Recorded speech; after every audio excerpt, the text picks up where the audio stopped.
And my client is Sheriff Keith Wilson with the Work County Sheriff's Office.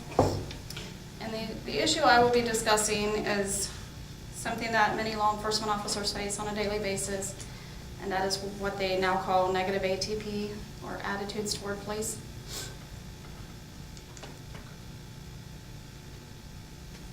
Can you make that bigger? I thought I did a minute ago.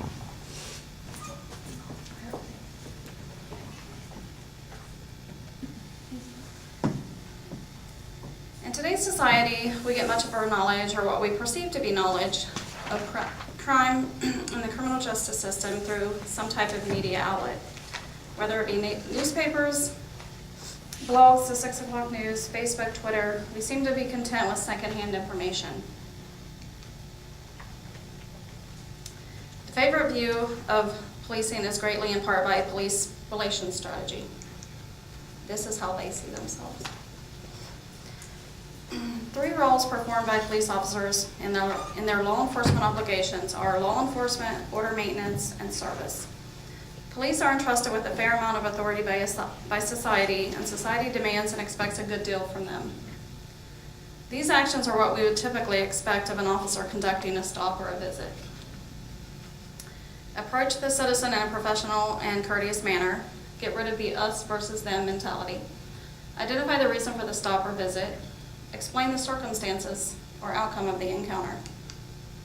And these are actions we would expect to see from an average citizen when being stopped or visited. Recognize the authority of law enforcement.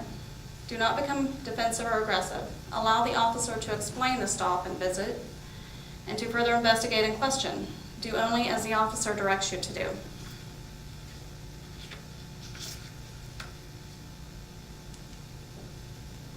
This is what we are looking for, respect. And even more importantly, mutual respect. But it don't always go down that way. The intent of my research proposal was to get to the heart of the problem and to offer a sensible solution. Through my many sources, which included newspaper and journal articles and various crime books pertaining to community relationships with the police, they all seem to reiterate one central idea.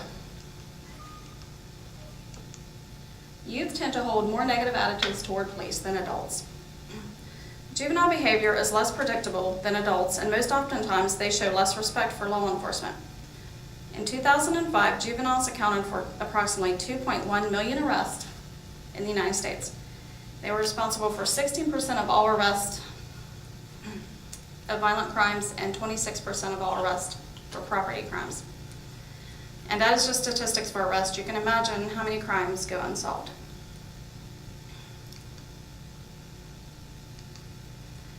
The first contact a young offender will have with the criminal justice system is with a police officer. The role of a police officer is extremely important in the life of a juvenile, as their perspectives and attitudes toward law enforcement will be formed in that first encounter. In the 90s came a new, fresh approach of policing that centered around the notion that law enforcement and citizens working together would be more effective in eliminating problems. Those problems could include neighborhood decline, mayhem, unrest, and the actual fear of crime. One early initiative of this type was the DARE program, a 10-week interactive curriculum that operated in school and was developed in collaboration by an ex-LAPD chief and the Los Angeles School District. Students signed a pledge. This was to curb drug use, membership in gangs, and violent behavior. DARE targeted late middle school age children, and there was a reason for that. These children were presumed to be at the age that they are most receptive to an anti-drug agenda, and are entering that stage where intervention is key. Although there have been many critics of this program, some states report the following results.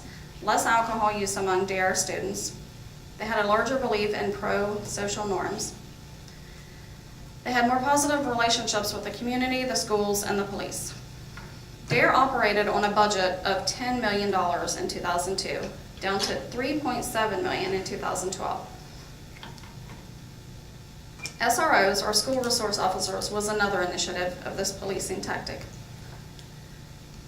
Operational obstacles for SROs were lack of resources for time and training, police turnover, and reassignment. They were funded at approximately $125,000 salaries and benefits for 3 years per cop.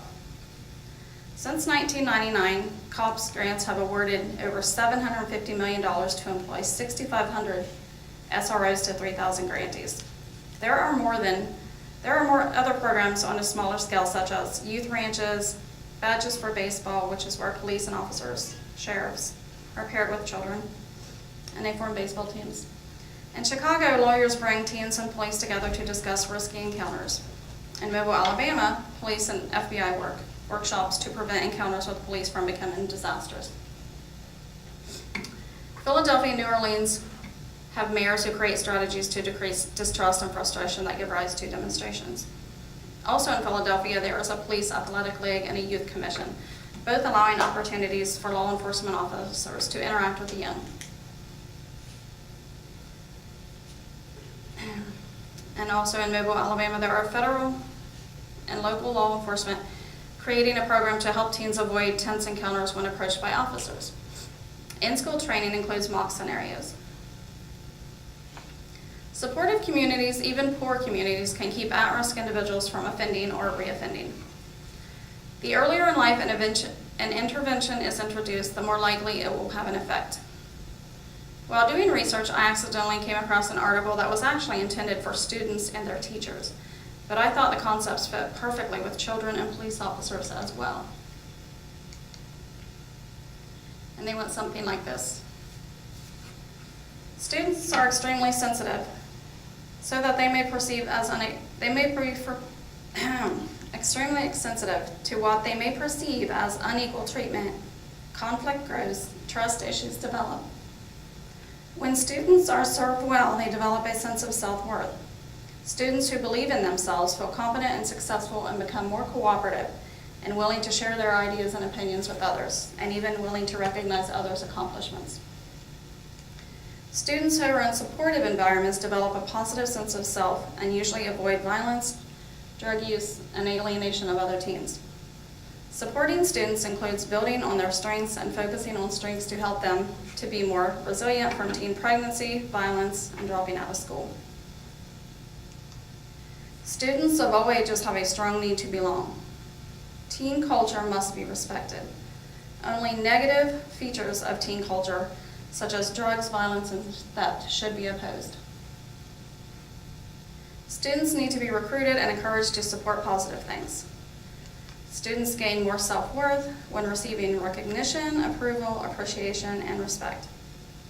Too often, classrooms are the scene of bullying, intolerance, and demeaning acts. Students deserve a safe environment. For a small county such as Wirt, there is no need for SROs. I'm not even sure a DARE program would be beneficial. I only discuss them because they are linked to the correcting juvenile delinquency, and juvenile delinquency is one of the core issues in discrimination and hate crimes against the police. What I propose would not cost the county any valuable revenue, as Sheriff Wilson and I have both discussed the tight budgets that they face every year. In 2012, the Chicago White Sox dedicated May 24th as Law Enforcement Day at Comiskey Park, an event that raises money for National Law Enforcement Officers Memorial Fund and the National Law Enforcement Museum in DC. Also that year, NASCAR Sprint Cup Series at Dover set June the 3rd as a tribute for Law Enforcement Appreciation Day, where proceeds from sales go to the National Law Enforcement Officers Memorial Fund also, which is a nonprofit organization that honors America's fallen law enforcement heroes and is working diligently to complete a world-class national law enforcement museum. Regardless of whether it is called Law Enforcement Day or Law Enforcement Appreciation Day, it does not have to become a fundraiser like so many million-dollar corporations have created. It can be just a simple day set aside every year to bring law enforcement officers to children before they meet them on the street. This community is very generous with their time, and there are numerous individuals as well as groups who would be happy to help set up if one were to decide to make it into an activity session. It can be as simple as a meet and greet and a speech in front of a student body, or it can be involving the students a little more thoroughly with fingerprinting stations, investigating scenarios, and activities criminal justice related. I would just like to leave you with a few thoughts. High crime rates oftentimes correlate with strained relationships between law enforcement and youth. And this little excerpt was taken from a lady who was an advocate and works with at-risk teens. Many of them have had friends that have been shot by police officers and killed. And she says, "What young people want is for law enforcement to meet them on their own terms, whether that's coming to places where they feel comfortable, engaging them on social media, or stopping for chats on the street, without the threat of a search or getting wrapped up." And that's my favorite quote. And I'm done. That was really short, I know. No, you were at 10 minutes, 36 seconds. I just didn't say anything because I knew you were getting close to the end. My question for you was, what did your research tell you the effectiveness of the DARE programs were? Did everything but prevent drugs. But it did, the only reason I mentioned it was because it said it made outstanding connections with the police, children and the police. Was there any research on the SROs? Probably They were not. very expensive, and they were in really rough schools where, I mean, there was even homicides among students. In Belmont County, we have SROs in each one of our school districts. So that's, I know that here they don't have that, but it's been very beneficial for what you said, to making the connections with the students. And they've been able to solve a lot of crimes and prevent a lot of crimes with the SROs. So it does work, and it is expensive, but... I kind of threw them out there to give you an example of what's going on everywhere else. But in the community that I was representing, there's not a lot of crime. It's a very mild community, but we still have the problem with the hate on the police. I mean, no one attacks them, but there's the hate. That's like here in Wood County, the DARE program is, as far as I know, has all been done away with because of funding issues. And Yeah, it was the resource ridiculous. officers are only in the high schools, at PHS and South and Williamstown. And with that has been argued just from articles that I've seen that the children are way too old at that point. When they get into high school, they've already got that negative perception of the police and haven't been able to build it up when they were younger. See, I've talked about this before with other officials and friends that I have that are police officers, like Luke Peck, you probably know him. I don't understand why they don't implement something like that, like not just in Wood County, but in Ward County. And it's just semantics, because like in Belmont County, Barnesville has a resource officer. That officer splits his time up between the high school, the middle school, and the grade school, wherever he wants to be and needs to be. He's not locked into the high school. He covers the whole district. So a lot of the times he is in the high school, but a lot of time he splits most of his time between the middle school and the high school. They really don't need him at the grade school. The children aren't in trouble, so he does some programs there and puts on some skits and does that kind of thing. But where he spends most of his time is in the middle school, where they have more behavioral problems and issues that he's being called into.